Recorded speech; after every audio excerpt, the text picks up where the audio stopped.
예, 오늘은 부동산, 특히나 부동산의 지금 현황과 세법 관련, 세제 관련 이야기들 실제로 매매를 하실 때 필요하신 내용들을 저희가 한 달에 한 번씩 정리를 해드리고 있는데 꼭 필요한 지금 상황이어서 이분이 또 나오셨습니다.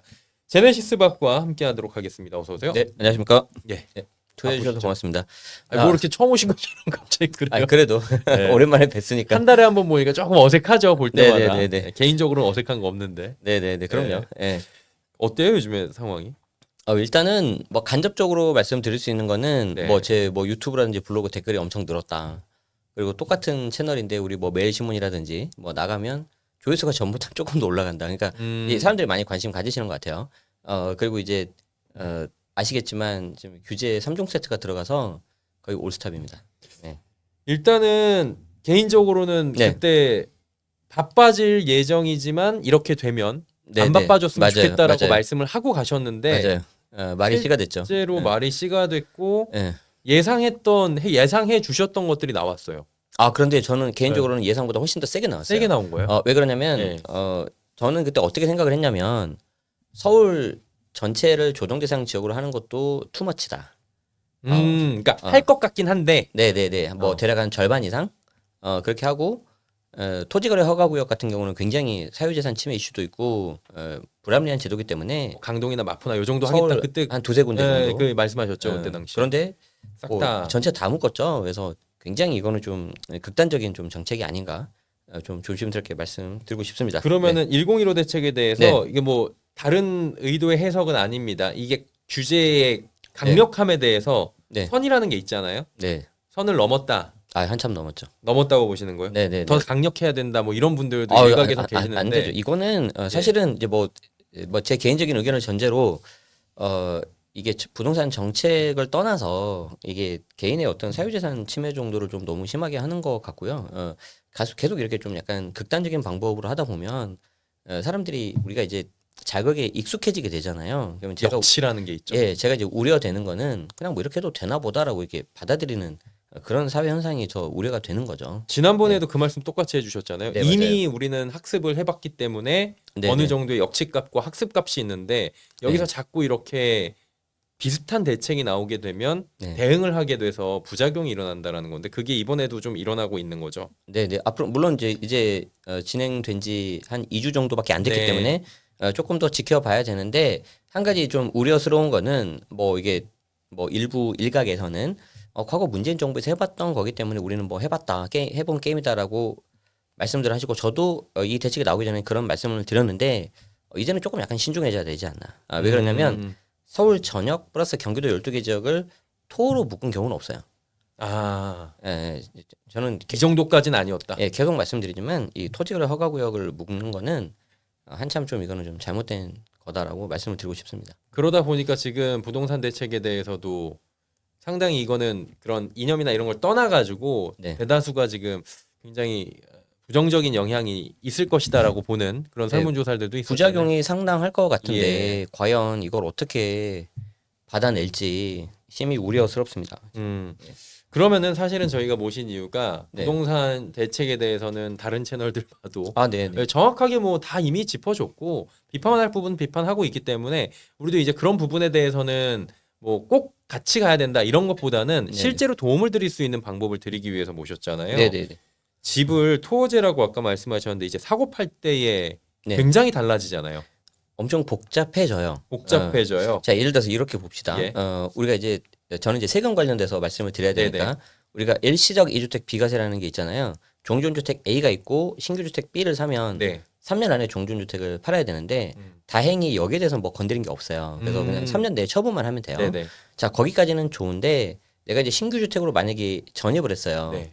특히 뭐 627 대출 규제라든지 그런 거 같은 경우에는 어떻게 되죠? 내가 주담대를 받으면 곧바로 전입을 해야 되잖아요. 네. 그렇죠? 이때 전입은 조정 대상 지역 2년 거주하고 또 약간 다른 거예요. 네. 그러니까 벌써 되게 복잡하고 헷갈리죠. 어쨌든 신규 주택에 내가 전입을 했다. 그러면 이제 내가 종전 주택을 팔면 상관이 없는데 뭐 부득이한 사정으로 못 팔거나 한 번 정도 세를 줄 수가 있잖아요. 네. 자, 만약에 내가 전세를 줬다고 가정합시다. 그랬는데 3년 안에 팔아야 돼요. 네. 근데 그 지역도 좀 토지예요. 종전 주택. 자, 그러면 매수자도 똑같이 전입을 해야 되죠. 네. 자, 근데 이 경우에 그렇게 매수자를 찾으면 괜찮은데 아. 토지인 데다가 또 임차인 분께서 만약에 계약행위 청구권 쓸 수도 있잖아요. 스텝 보이겠죠. 이거 어떻게 팔아야 돼요? 그러니까 이게 자유롭게 팔 수 있어가지고 임차인을 자유롭게 구할 수 있는 게 아니라 네. 복잡해지고 경우의 수가 굉장히 한정적으로 가고 까다로워질 수가 있다는 거잖아요. 그렇죠. 물론 예. 이제 이렇게 되시는 분들이 뭐 비중이 얼마나 많은지는 물론 별도 조사를 해봐야 되겠지만 네. 자 이런 문의들이 엄청 많이 오고 있거든요. 그래서 첫 질문이 뭐냐면 혹시 일시적 이주택 비과세가 바뀐 게 있냐? 규제가 들어가서 네. 다행히 지금까지는 없다. 음. 자 그리고 두 번째가 뭐냐면 내가 이거 토지인데다가 청구권을 쓰면 어떻게 해야 되냐? 팔기가 애매하잖아요. 네네. 그래서 다 그런 건 아닌데 일부 몇몇 분들은 아 그럼 내가 불편하지만 여기 2년 채우고 신규 주택 전입을 해야 되니까 네. 나 다시 이쪽 가겠다. 안 그럼 이게 방법이 없다. 방법이 없으니까. 왜냐면 내가 매수자를 또 찾아서 남은 1년 동안 팔아야 내가 비과세가 되잖아요. 그렇죠, 그렇죠. 3억 정도로면 세금이 1억이 나와요. 그렇지. 꽤 크죠? 네. 자 그런데 여기서 끝나지 않습니다. 만약에 내가 3년이라는 처분 기한 내에 못 팔았어요. 네. 그럼 비과세가 깨지겠죠. 그러면- 그건 진짜 커지네. 아 근데 아직 안 끝났어요. 아 그래요? 자 3억이 올랐잖아요. 네. 그럼 내가 1억 세금을 내면 뭐 그냥 내가 눈물을 머금고 할 수도 있잖아요. 네네. 만약에 정 안 되면. 네네. 근데 여기가 또 뭐죠? 토지임에서 조정대상 지역이잖아요. 양도세 중과 들어가겠죠. 아. 처분 기한 3년 넘어갔으니까. 네네. 그리고 그 정도 됐으면은 다주택자 양도세 중과가 시행될 가능성이 높잖아요. 물론 좀 더 지켜봐야 되지만. 그러면 내가 양도차익 3억일 때 세금이 얼마까지 올라가냐? 2주택이면은 최소 1억 5천까지 가요. 절반이 세금이에요. 3주택이면은 한 2억까지 갑니다. 물론 이제 3주택이면 비과세가 안 되겠지만. 그렇죠. 원래부터 안 네, 되지만. 원래부터 네. 안 되겠지만 이런 일들이 이제 벌어지는 거예요. 그럼 매도자 입장에서는 그러면 지금 네. 까다로워졌고 그다음에 내가 네. 일시적 이주택인지 아니면은 뭐 이런 것들도 체크를 하고. 그래서 제가 아마 지난달에서 말씀드렸을 거예요. 갈아타실 분들이 내가 오히려 더 위험하다. 무주택에서 0에서 1로 가는 분들은 차라리 그냥 내가 적정 수준에서 대출 받아서 영끌하지 않는 선에서 매수하니까 하면 되는데 1주택에서 갈아타실 분들은 이런 이슈가 생길 수 있기 때문에 선매도하라고 했잖아요, 제가. 그러니까 기억나시죠? 선매수하지 말고 선매도. 매도. 네. 그리고 선매도하고 후 매수하시고 중간에 살짝 붕 뜨면 뭐 단기 임대라든지 뭐 1년 단기 계약이라든지 이런 걸 가셔야 된다 제가 말씀드렸잖아요. 그게 이런 것 때문에 그런 거죠. 근데 이렇게까지 묶을 줄은 몰랐죠, 저도. 이 정도까지 세게 묶을 줄은 모르다. 네, 이렇게 선을 넘을 줄은 그러면은 몰랐죠. 네. 조금 전에 말씀하셨던 1주택자가 일시적인 2주택이 돼갖고 먼저 선매수하신 분들이 지금 이제 네, 네. 작전 잘 짜야 되는 상황이다. 작전 잘 짜야 돼요. 그러면은 무주택자가 네. 매수를 할 때는 주의 사항이 있나요, 지금도? 무주택자가 매수했을 때는 그래도 상대적으로는 뭐 별로 없죠. 왜 그러냐면 어차피 주담대를 받으면 전입을 해야 되죠. 네. 또 토지는 어차피 전입을 해야 되죠. 그리고 조정이기 때문에 2년 거주해야 되죠. 네. 그러니까 오히려 그런 분들은 속 편하게 매수하고 딱 들어가면 상관이 없어요. 내가 살 집 찾아가 그냥 살면 되네요. 맞아요. 근데 혹시 오해하실까봐 그러는데 방금 제가 말한 토지하고 주담대 전입 요건은 그냥 곧바로 전입 거주를 해야 되는 거고 네. 조정 대상 지역 2년 거주는 내가 5년 동안 보유했다 예를 들어서 이때 아무 때나 2년만 채우면 돼요. 합산해서. 네네. 그러니까 두 개가 달라요. 네네. 그런데 지금 3종 세트로 묶어버렸잖아요. 투가 조정 토호제를. 네. 그렇기 때문에 어차피 곧바로 전입하면서 내가 2년 채우는 게 낫겠죠. 아싸리. 그냥 전문 용어 전문용어로 그냥. 네. 그러니까 무주택자들은 상대적으로 수월하죠. 대신 이제 대출이 막혀 있죠. 그런데 대출이 어떻게 막혀 있어요? 6, 4, 2로 막았죠. 네. 15억이야 6억, 6억. 25에서 4. 네. 이것도 이상한 거죠. 아니 고가 주택일수록 어떻게 보면 담보 가치가 높은 거 아니에요? 그렇죠, 원래는. 근데 걔는 2억밖에 안 나온대요. 음. 그리고 상대적으로 가격이 낮은 게 6억이나 나온대요. 네. 이게 우스운 건데 이렇게 놓고 본다면 10억 이하 주택들이 물론 다 그렇지는 않겠지만 어느 정도 수요층이 있는 그런 단지나 지역이라면 쭉 올라갈 거다. 15억까지. 그 갭까지는 그렇죠. 끌어올릴 확률이 있다. 이거는 우리가 해본 게임이죠. 이건 예전에 해본 게임. 왜냐하면 이분들 같은 경우는 지금 뭐 토지라든지 이런 것에 대해서 상대적으로 영향을 덜 받잖아요. 그렇기 때문에 아마 비슷하게 갈 가능성이 높다. 네. 그렇게 보면 된다. 네네. 그럼 이제 또 신규로 주택 사실 분들이랑 그러면 네. 얼마짜리 살지랑 다 다르겠네요. 그럼요. 25억 넘어가는 주택들은 네. 이것도 되게 갑론을박이도 저도 네. 실제로 가서 25억 넘는 담지 가가지고 물어보기도 하고 그다음에 그것도 다 달라요. 뭐라 그러냐면은 네, 어떤 분들은 별로 차이 없어요. 어차피 그 사람들 돈 있어갖고 사는 건데 그런 분들도 있고 네, 네. 에이 차이 있지 그 4억이 얼마나 큰데 그것 때문에 사고 파는 거가 힘든데 이런 분들도 있더라고요. 물론 이제 조금 이거는 시간을 더 두고 봐야 두고 봐야 되겠지만 되죠? 예. 개인적으로는 저는 차이가 없다고 봅니다. 자, 왜 그러냐면 보세요. 25억 초과하는 분들 같은 경우에는 상대적으로 고소득자일 거예요. 그렇죠. 이때 고소득자라는 거는 이제 개인 사업도 있고 고소득 전문직들도 있고 그런 분들이 계실 건데 예를 들어서 보세요. 흑백 요리사 잘 보셨죠? 뭐 특정 상품을 저희가 뭐 홍보하는 건 아닌데 흑백 요리사의 PD 분께서 돈을 많이 버셨겠죠? 이번에 트리마제 트리마제 올 현금으로 올 하셨죠. 현금으로. 자, 그러면 우리나라 특히 K 컨텐츠라든지 어떤 사업이라든지 이런 것들은 계속 좀 잘 되는 분야가 있잖아요. 네. 그분들이 입장에서는 우리나라가 경제 성장이 되면 될수록 오히려 늘어나겠죠. 즉 매수자는 늘어나겠죠. 자, 근데 공급을 봅시다. 자, 공급 같은 경우에는 서울 자체 공급은 이미 이제 줄어들죠. 없죠. 그런데 기존에 나왔던 매물들을 내놔야 되잖아요. 네. 자, 그러면 내가 기존에 나왔던 매물을 내놔야 되는데 내가 그 물건을 갖고 있는 사람들이 물건을 내놓을 확률이 얼마나 되겠어요? 잘 안 내놓으려고 그러겠지. 그러면 공급 자체가 오히려 줄지 않을까요? 그렇죠. 그러면 수요는 우리가 보수적으로 봐도 그냥 보합은 비보합이라고 플랫은 할 텐데. 하더라도 공급이 줄 거 줄으니까. 아니에요. 그럼 여기 대기 수요는 더 늘어날 거예요. 그럼 그 가격이 내려갈까요? 안 내려갈 가능성이 저는 높다고 봐요. 저는 그렇게 봅니다. 야, 그러니까 그게 의미가 크게 없을 수 있다. 그럼요. 그래서 이미 이걸 통해서 어떤 고가 주택의 집값을 잡는다.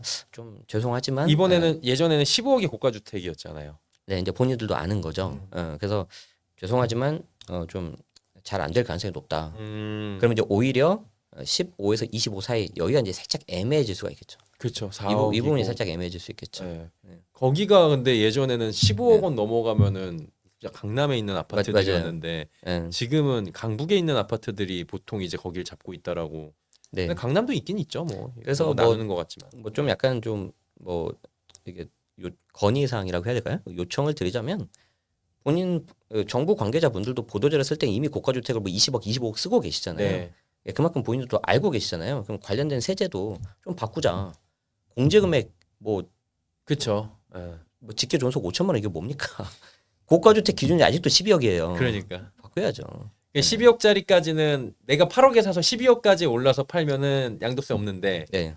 거기부터 이제 양도세 내기 10억에서 시작하잖아요. 똑같이 4억 올라서 14억이 되면 또 세금 나오잖아요. 그러니까 이거 좀 아니잖아요. 예, 바꿔야죠. 요즘에 오죽하면은 네. 정부 고위공직자들이나 이런 사람들이 사는 아파트 네. 맵이 나왔다면서요? 네네네. C리얼이라고 네. 뭐 아무 관계 없습니다. 그런데 뭐 오히려 이제 오픈북 아니냐, 정답지 아니냐는 약간 그런 좀 얘기 뭐 나오고. 조소 같은 것도 나오고 있는데 그만큼 이제 부동산이 우리 삶에 직접적인 연관이 있기 때문에 네. 많은 관심들이 있는 것 같은데 예. 좀 이렇게 사실 어려운 문제입니다. 뭐 예를 들어서 저도 이렇게 비판을 하지만 제가 그 자리에서도 저도 어떤 묘책에 떠오르지는 않아요. 지금 상황에서는 네. 너무 꼬여버렸다 이거죠. 네. 예. 그런데 이게 결국에는 좀 장기적으로 봤을 때는 좀 자율적으로 좀 거래가 되게끔 해야 되는데 이게 너무 이게 좀 복잡하게 돼서 참 어떻게 될지 저도 우려스럽습니다. 예. 조금 전에 이제 그 무주택자의 매수하고 네. 그리고 이제 1주택자 갈아타기 할 때 주의 사항들이었잖아요. 네네. 다주택자는 지금 이제 야 이제 이분들은 이제 어떻게 돼요? 답이 없다는 게 예. 예를 들어서 무주택자 분들은 뭐 가급적 가용자금 내서 하시면 좋겠다. 다만 네. 조금만 더 첨언을 하자면 기다렸으면 좋겠다. 왜냐하면 올 연말 내년 초에 금매가 나올 가능성이 높다. 많이는 아니지만 그러면 왜 이 금매가 나올 가능성이 높냐? 방금 질문 주신 다주택자 때문에 그래요. 자 그럼 우리가 이제 0주택, 1주택을 살짝 봤단 말이에요. 네. 2주택 이상 봅시다. 2주택 이상이신 분들은 일단 트라우마가 있죠. 네. 21년도에 보유세가 엄청나게 올랐죠. 그때 진짜 힘들었다고 그러더라고요. 그러니까 이제 금액 자체도 높은데 네. 힘들었던 게 뭐냐면 그 전년도에 냈던 게 막 2.7배, 3배 이렇게 나와버린 거거든요. 그러니까 적응이 안 되는 거죠. 자 그래서 이분들은 증여나 매각을 선택하실 겁니다. 이제 딱 봐서. 그럼 이제 내가 팔기 아까운 거면 증여하실 거고. 그런데 이거 증여도 황당한 게 뭐예요? 내가 만약에 마포나 강동을 10월 15일까지 증여했으면은 증여취득세가 3.5죠. 그렇죠. 이제 증여취득세 조정이가 12%. 제가 그래서 증여하라고 했었잖아요. 오르기 전에 할 거면. 야, 근데 이게 왜 말을 안 들어요? 갑자기 죄송합니다. 흥분해서. 저한테 화내는 거예요? 예, 걱정하지 마세요. 죄송합니다. 예. 댓글 죄송합니다. 제가 말을 안 들어요. 예, 전 증여할 것도 없는데. 어쨌든 그래서 이제 안타까워요. 예. 그 거의 한 3배, 4배 돼버리는 거잖아요. 그래서 증여하실 때 이제 좀 거래 비용이 많이 들어가는 거고. 예. 그리고 이제 안 되면 이제 팔아야 되겠죠. 그럼 이 파는 걸 언제 팔 거냐? 자 그러면은 여기서 이제 파는데 조심해야 되는 게 다 조정이잖아요.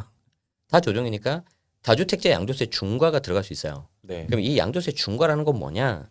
중요한 게 뭐냐면 기준점이 양도일입니다. 그러니까 내가 취득했을 때 비조정이었어요. 아무 소용이 없이 네. 양도할 때 조정이면 그냥 다주택이면 들어갑니다. 아, 그거 좀 어렵다. 그러니까 여러분들이 헷갈리시면 안 되는 게 취득 당시에 내가 조정이었어요. 그러면 2년 거주가 끝까지 붙잖아요. 얘는 네. 중간에 비조정 되더라도 네. 2년 거주가 끝까지 붙어요. 네, 네, 네. 근데 반대로 양도세 중과는 양도일만 조정이면 붙어버려요. 그러니까 그게 해제가 안 되면은 예, 예. 다 붙네요. 네, 그렇기 때문에 내가 뭐 이번에 이제 좀 죄송합니다. 지역을 말해서 외곽에 있는 것 중에 하나가 뭐 수원 팔달구, 네. 뭐 용인 수지구 있잖아요. 네. 걸렸잖아요, 이번에. 내가 두 개를 갖고 있어요. 뭐 아무 상관이 없었어요. 그런데 토지는 둘째 치고서라도 내가 하나를 뭐 사정이 있어서 팔려고 했더니 조정 대상 지역인 거예요. 그럼 양도세 중과가 들어갑니다. 그렇죠. 그러니까 내가 취득했을 때 조정 비조정 아무 상관이 없어요. 아. 자 그러면 그 중과가 언제 들어가냐? 현재 상태로는 26년 5월 10일이 예정이에요. 여기에서 정부가 시행령으로 연장을 해줘야지 중과가 안 들어가고 네. 연장 안 하면 그냥 곧바로 적용됩니다. 자 그러면 지금 다주택자 2주택 이상이신 분들 중에서 내가 증여하려고 했는데 뭐 증여받을 사람도 별로 없고 아직 뭐 애도 어리고 그러면 좀 증여 못 하시겠죠? 네. 그럼 팔아야 되겠죠? 네. 근데 지금 방금도 지금 되게 진행자분도 굉장히 부동산 많이 아시지만 이게 헷갈릴 수가 있잖아요. 헷갈려요. 지금 너무 헷갈려요, 이제. 헷갈리잖아요. 네. 그러면 이분들이 지금 우리 매일신문 이 유튜브를 잘 보시면 괜찮은데 안 봤다가 한 두세 달 지나서 뭐 올 연말 크리스마스나 내년 설 때 신정 때 딱 보고 뭐야 중과 들어가는 거야? 그래서 내년 1월 딱 됐는데 시행령 개정 내용을 봤는데 연장 얘기가 없어요. 네, 네. 그럼 시행되는 거잖아요. 그럼 부랴부랴 팔아야 되겠죠. 네. 급하게. 자, 5달 안에. 자 그러면 내가 이걸 중과를 피해서 팔아야 되는데 5월 9일까지 팔아야 되잖아요. 예. 그럼 5월 9일까지 판다는 기준은 뭐죠? 계약이래요, 잔금이래요? 계약일? 잔금이죠. 잔금이래요? 오늘 두 번 틀리네. 이게 헷갈려 이제. 아니 이게 저기 10월 15일 할 때는 그 날까지 그거였잖아요. 계약금이 이게 들어간 게 이제 입금됐잖아요. 그건 이제 예외적으로 봐준 거예요? 선의의 피해자를 봐준 거고, 아. 그러니까 그 계약일이 예외 사항인 거고. 헷갈린다 이제 진짜. 원칙은 잔금일이죠. 원칙은 네. 잔금이. 그래서 내가 중과를 피하려면 내년 5월 9일까지 팔아야 돼요. 그러면 3월부터는 거래가 되기 시작해야 되겠네. 물건이. 그런데 해보셔서 아시겠지만 석 달에 안 돼요. 안 됩니다. 게다가 내년 2월에 뭐가 있어요? 설 연휴 있잖아요. 예. 놀아야죠. 놀아야지 한 달. 한 달 놀아야지 뭐. 짧게. 뭐 소는 누가 키우는 말든 놀아야지. 붕 떠버려요.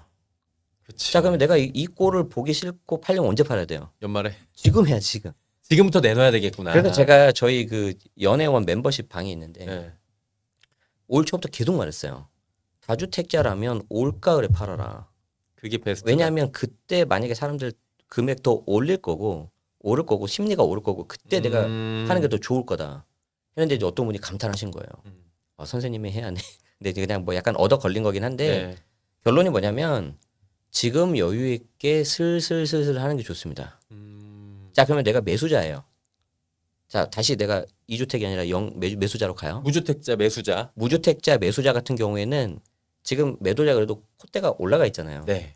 기가 살아 있잖아요. 네, 네. 거기에서 덤비면 되겠어 안 되겠어? 안 깎아주지. 안 되지. 네. 조금 기다려봐야 돼요. 아. 약간 배팅하는 거 이제.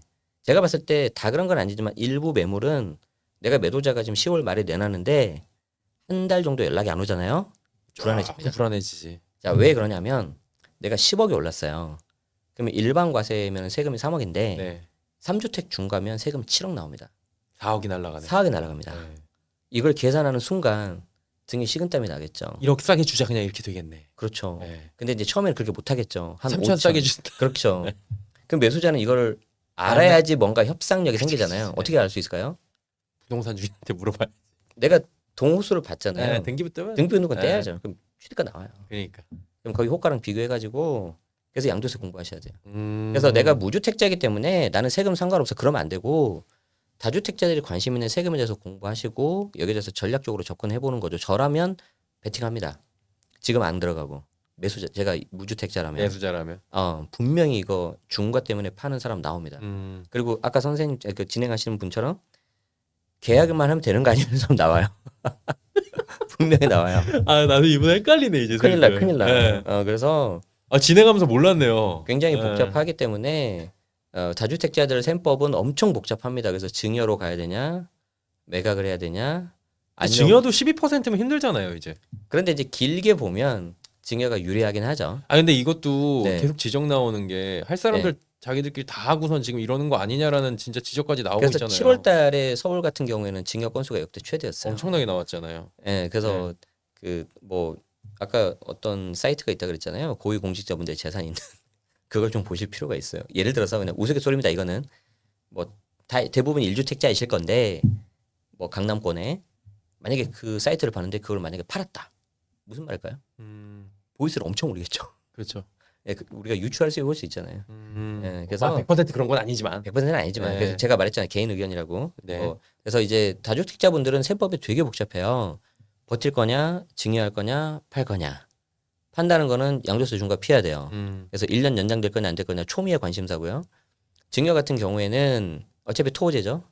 부담부 증여 될 수 있을까 안 될까요? 못해요. 네. 저가 양수도 안 돼요.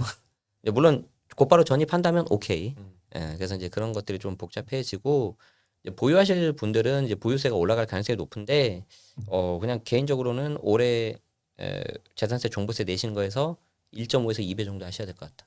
그런 것들에 대해서. 네, 그럼 이제 계산해 보셔야죠. 이게 진짜 그러니까 각자 다 입장이 달라진 거예요, 이제. 네. 네. 자, 그런데 우리가 지금 한 몇십 분 동안 이렇게 얘기를 했는데 네네.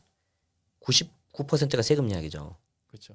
그러니까 지금 무슨 말씀 드리고 싶냐면 어떤 일부 언론에서는 세금 규제 안 하고 그냥 규제 지역만 추가했다. 세금 규제 이렇게 호도하는 언론인데 안 됩니다, 그거. 이게 결국에 다 그냥 예. 세금이에요. 이거 규제 지역 묶는 순간 특히 조정대상 지역 묶는 순간 이거 다 세금입니다. 중과. 예. 예. 그런데 더 놀라운 게 뭐냐면 이번 11호 대책에서 세제 관련해서는 연구 용역하고 내년 6월쯤에 또 한번 발표하겠다 이러잖아요. 근데 아직 시작도 안 한 거예요, 지금. 그러면은 시작도 종합대책 안 한 거예요. 말씀해 주신 대로 네네. 이게 결국에는 현실화라는 이름을 쓸 확률이 굉장히 높다라고 지금 시장에서 보고 있거든요. 네네. 그럼 보유세의 현실화, 네. 모의 현실화, 현실화 또는 이제 합리화. 합리화 그러면 올라가잖아요. 네네. 이거는 거의 예정된 수순으로 시장은 받아들이는 것 같긴 한데 네. 종부세까지 좀 손볼까에 대한 얘기들도 있긴 합니다.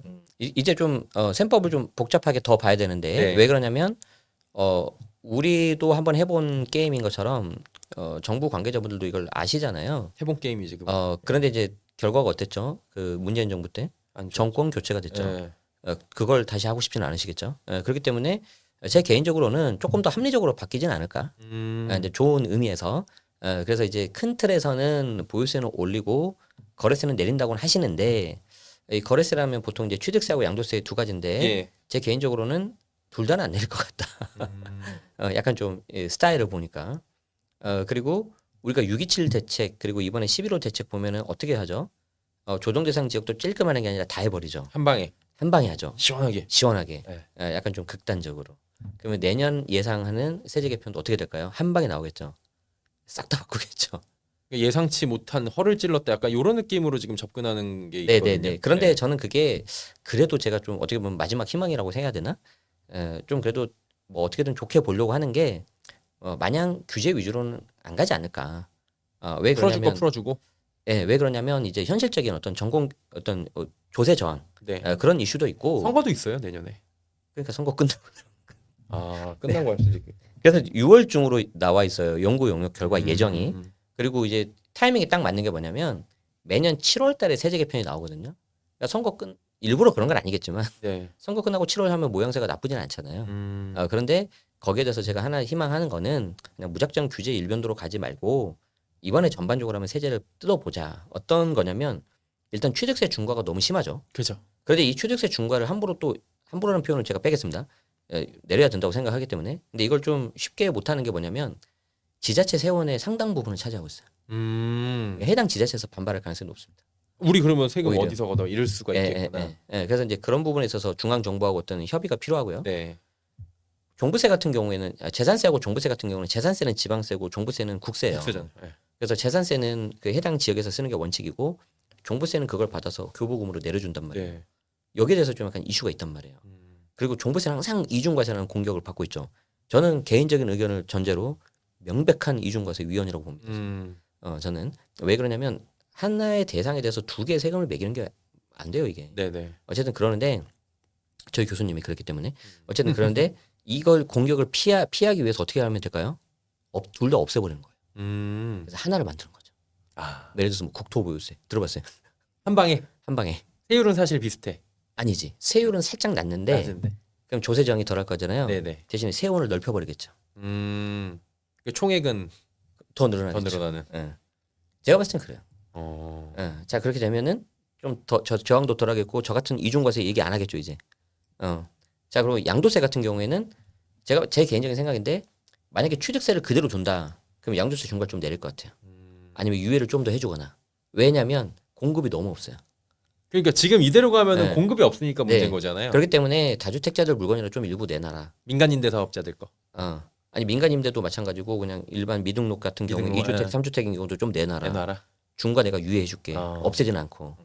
근데 너희들이 이걸 팔고 또 사면 안 되니까 취득세 중과 놔두는 거지.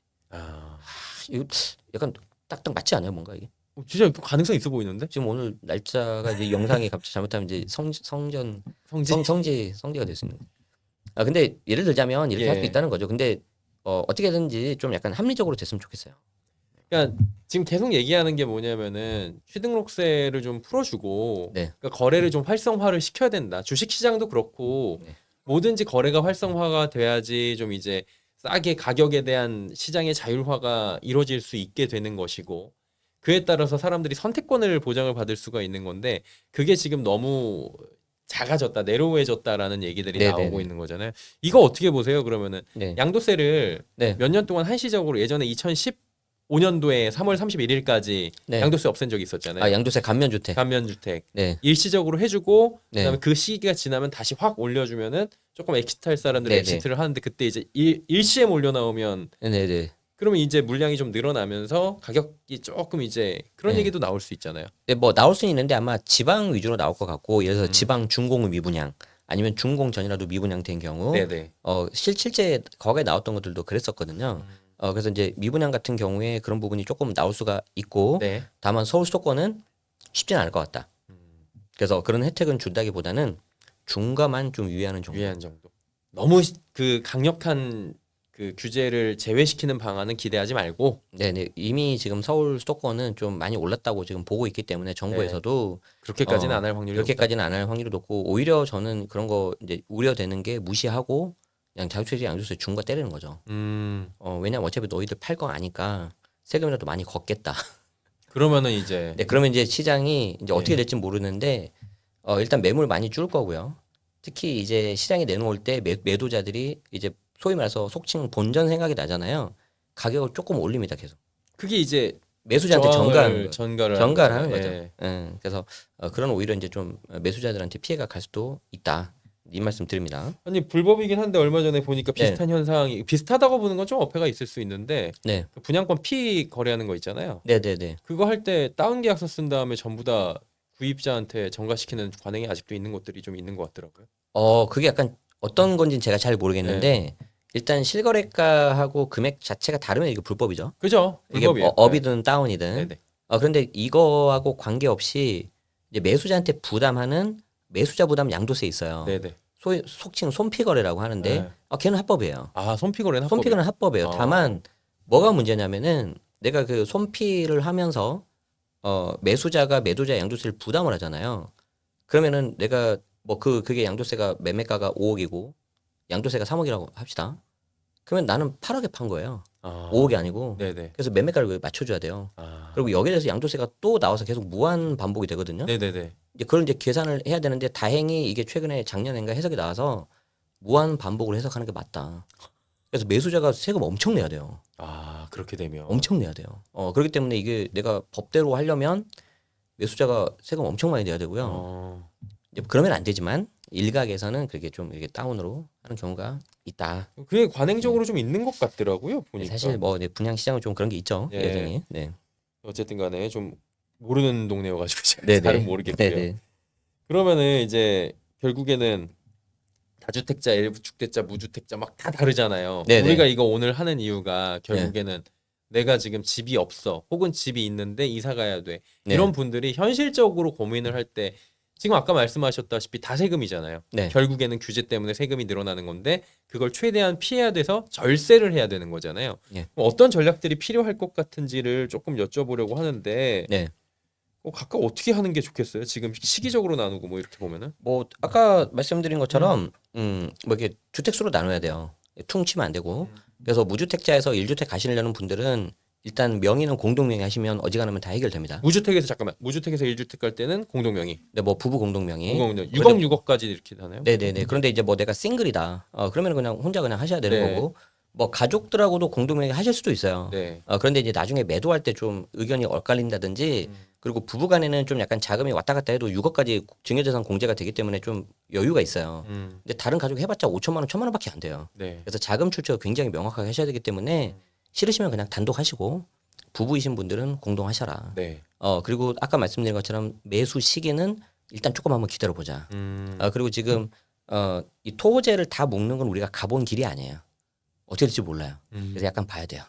그래서 일부 여기에 대해서 뭐 제가 아까 뭐 예를 들어서 25 고가주택은 크게 영향 없을 것 같다 했지만 또 제 의견이 틀릴 수 있는 거잖아요. 그렇죠, 그렇죠. 그래서 조금 약간 거기에 대해서 지켜보셔서 하시는 게 좋을 것 같다. 그런데 그 지켜보는 타이밍이 올 연말 그리고 내년 초 정도면 적당할 것 같다. 그게 하나 말씀드리고 네. 1주택자 같은 경우이신 분들은 갈아타기. 갈아타기 해야 되는데 이왕이면 선 매도 후 매수. 그것도 근데 쉽진 않죠. 쉽진 않아요. 네. 자, 그래서 그 말씀을 드리려고 했어요. 오히려 어설프게 쉽지 않고 어렵잖아요. 가만히 계십시오. 차라리 그게 돈 버는 겁니다. 지금은 그게 돈 버는 겁니다. 어제도 아마 저희 수강생 이렇게 좀 미팅을 했었는데 그분은 좀 케이스는 달라요. 약간 네네. 좋은 거였어요. 근데 그분이 그 집을 이제 세를 주고 내가 이제 거기서 나온 돈으로 작은 거 좀 투자해 보겠다. 아니면 그 세를 주고 거기서 월세 받는 걸로 좀 해보겠다. 그런데 계산을 제가 해드렸는데 그 집이 좀 고가주택이에요. 아시겠지만 12억 초과 고가주택에 대해서는 최대 80% 장특공이 되잖아요. 네네. 거주를 하셔야 되잖아요. 근데 이분이 1년 동안 거주를 했을 때 세이브되는 금액이 한 1억 정도였어요. 네. 근데 이걸 가지고 내가 밖에 나가서 월세를 받는데 뭐 700이다. 그럼 8,400이죠. 네. 손해예요. 그러네요. 손해예요. 아, 이런 거 일일이 챙겨야 되는 거구나. 당연하죠. 그래서 제가 그분에게는 계속 거주하시는 게 돈 버는 겁니다. 차라리. 그래서 이걸 2년 거주, 5년 거주, 10년 거주 딱 나눠서 보여드렸거든요. 훨씬 나아요. 이해되시죠? 그래서 1주택이신 분들은 물론 케이스가 다 달라요. 그래서 약간 내가 어설프다 아니면 대출이 안 나온다. 네네. 그리고 내가 갈아타려고 하는데 얘들도 지금 토호제기 때문에 내가 전입해야 된다. 좀 애매하다. 그러면 가만히 있는 게 나아요. 그러면 그 가만히 있는 게 기준이 뭐냐면 대략 한 1.5배 정도? 매매가에 10억이면 한 15억 이상 정도. 네. 그래서 내가 10억짜리인데 팔고 12억 간다? 이거 별로 약간 예를 들어서 뭐 내가 이직을 해. 네. 내가 연봉 1억이야. 옆에 갔는데 1억 1천원 준대요. 안 가지. 갈 필요가 있을까요? 애매하지. 그렇죠. 그럼 기회비용 따지고 그럼 뭐 이제 사람마다 다르겠지만 뭐 나는 한 1억 3천원 줘야 된다. 네. 뭐 1억 5천원 줘야 된다. 뭐 이런 거 있잖아요. 약간 1주택이 그래야지. 그래서 제가 봤을 때 오히려 제일 애매한 케이스가 1주택이에요.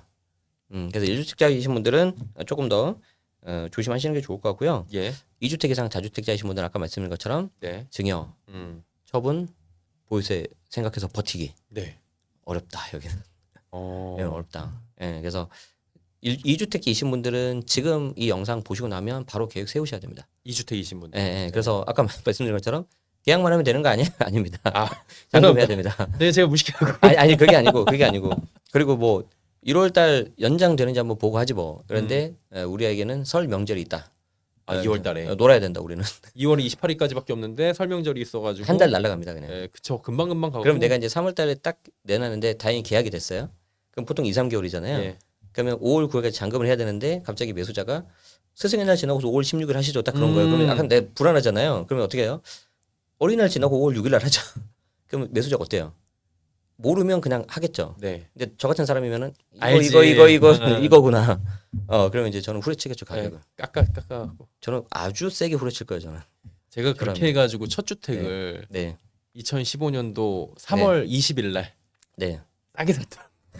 그러니까, 그때 엄청나게 싸게 샀던. 그러니까요. 근데 그거를 네. 저는 개인적인 팁인데 부동산 사장님이 보통 알고 계셔요. 네. 근데 얘기를 안 해줄라 그래. 그럼요. 왜냐하면 부동산은 보통 매도자 편이에요. 매도자 편. 근데 사장님한테 계속 이제 그렇죠. 커피도 갖다 드리고 라포가 형성돼요. 몇 번 이렇게 얘기를 해보고 네. 좀 급한데 네. 사장님한테 사례는 톡톡히 해드리겠다. 그럼요. 그런 얘기 하니까 네. 사정을 알려주시더라고요. 네. 그래가지고 서로 간에 이런 합의가 좀 잘 그쵸. 됐던 이런 것도 지금 필요한 시장인 것 같아요. 그래서 네. 이주택자도 마찬가지고 무주택 되신 분들도 현장에 많이 가보십시오. 음, 그래서 방금 말씀하신 것처럼 이게 귀인을 만날 수가 있습니다. 그렇죠. 예, 부동산 사장님을. 그래서 그게 굉장히 좀 많은 도움이 될 수 있기 때문에 좀 잘 활용하셔서 지금 좀 혼란스러운 시기인데 각자 상황에 맞게 좀 현명하게 대응하시면 좋겠습니다. 예, 알겠습니다. 지금 시장이 굉장히 어떻게 보면 혼란스럽고 어떻게 대응해야 될지 모릅니다. 부동산 시장 자체가 많이 올랐는데 지금 규제가 겹겹이 쌓여서 어려운데요.